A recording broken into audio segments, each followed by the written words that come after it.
Hey everybody, so excited to be with y'all today, so excited to get to share with you. If we haven't met yet, my name is McKade. I get to serve as the student intern this whole school year with you guys. So feel free to come say hey if you haven't already. But just so excited wherever and whenever you're tuning in this week. Thanks for being with us, and we're excited to just jump into it. If you've been with us the last couple weeks, we've been playing some kind of guess where this is filmed from. This week we're going to play it a little bit differently. So we're going to play guess who this is. So I'm gonna lean out of the way real quick, and you can see this picture right here behind me. That's not my girlfriend, that's my sister, but that's what everybody just always assumes when they see that picture. They've asked us both separately, is this your significant other? It's not, we're siblings, but it hangs in my room because it's the only picture in existence where the two of us are above the age of 5 and the only ones in the picture. So your game this week is to message us, the first person to message us with my sister's name, be it in a text message or an Instagram direct message or an email. My sister's name will get a $10 gift card. So be sure to do that and try and win a prize. The other thing that you can see over my right shoulder is my to-do list, and it hangs right above my desk. So if you didn't know, I'm a student just like you. I'm a senior at Georgia Tech.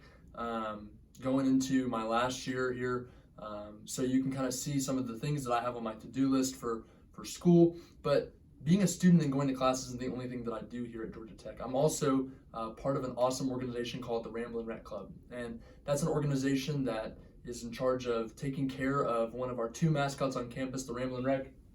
It looks somewhat like this. This is kind of a small form of it, but and through that, I've actually been given the opportunity to be able to spearhead and oversee the planning of 3 of Georgia Tech's most time-honored traditions for homecoming. And so God has been very gracious to me in that opportunity. You can see also on my to-do list, it has a bunch of stuff like that.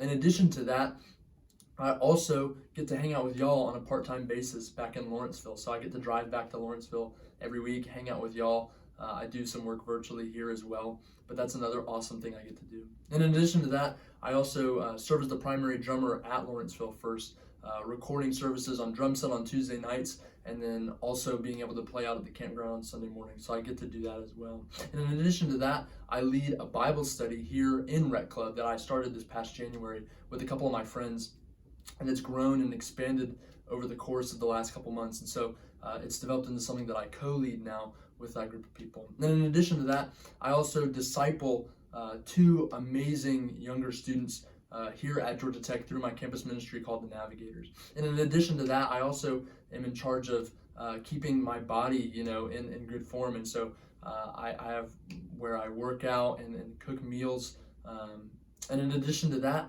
I also try and just be a good friend. I have a social life as well. And so that's something that's also on my to-do list. And in addition to that, I also just want to be a good son. I want to be able to call my mom, call my dad, let them know how I'm doing every now and then.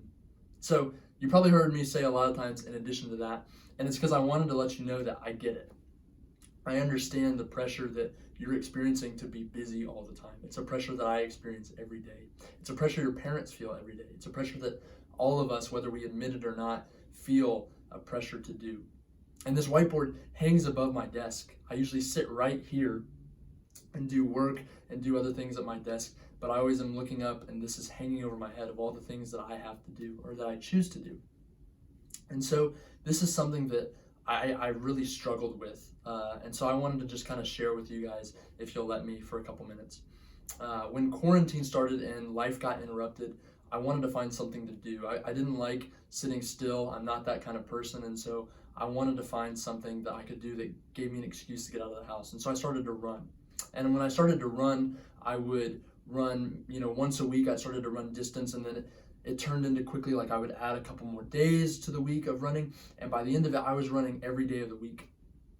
Now, that's not really that good for your body. That starts putting a lot of wear and tear on your body when you start to run every day of the week, when you start to run long distances. And so after a couple months of doing that, I ended up with a stress fracture in my leg.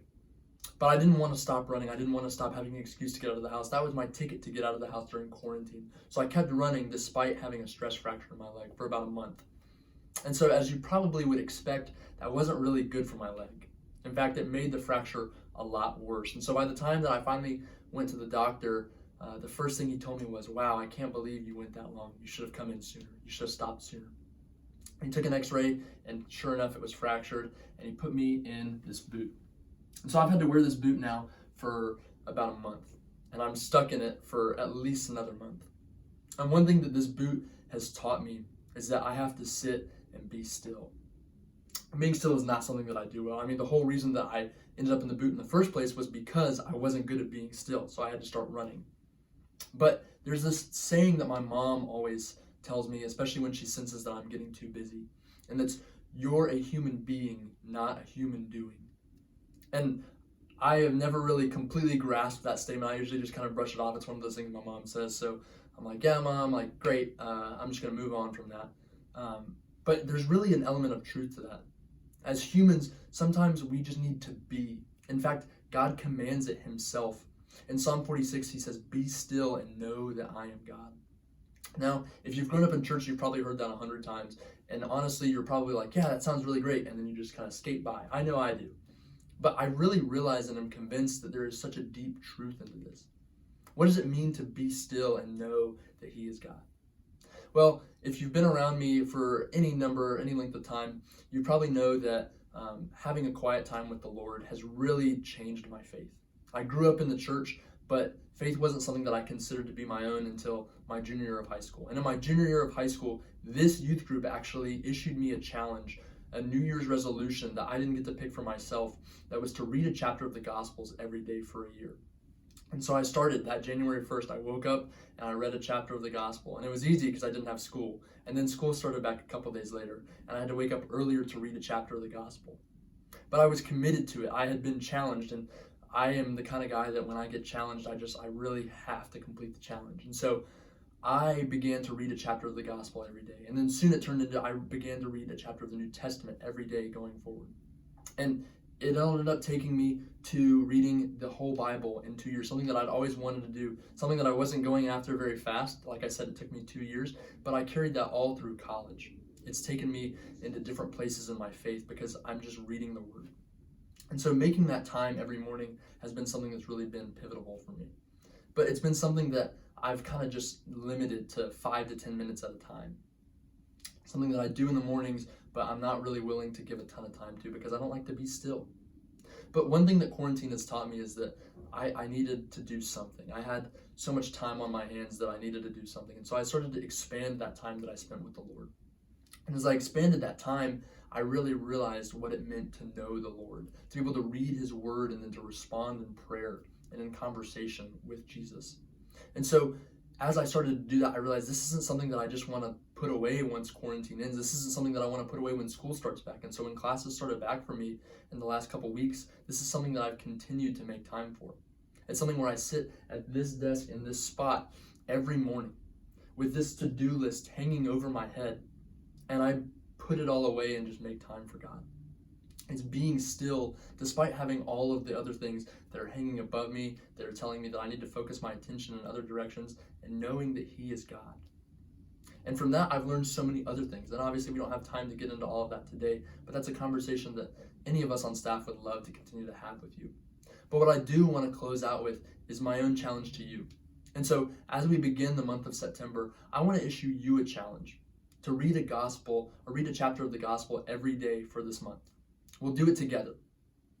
I'll be just as busy as you are, but I'll read a chapter of the gospel with you. So if you're willing, make sure to start with Matthew chapter 1 tomorrow. We'll start tomorrow and we'll read through the end of the month. But for now, I just am so excited to see y'all tomorrow. Can't wait. We love y'all. We're praying for you, and we'll see you at small groups.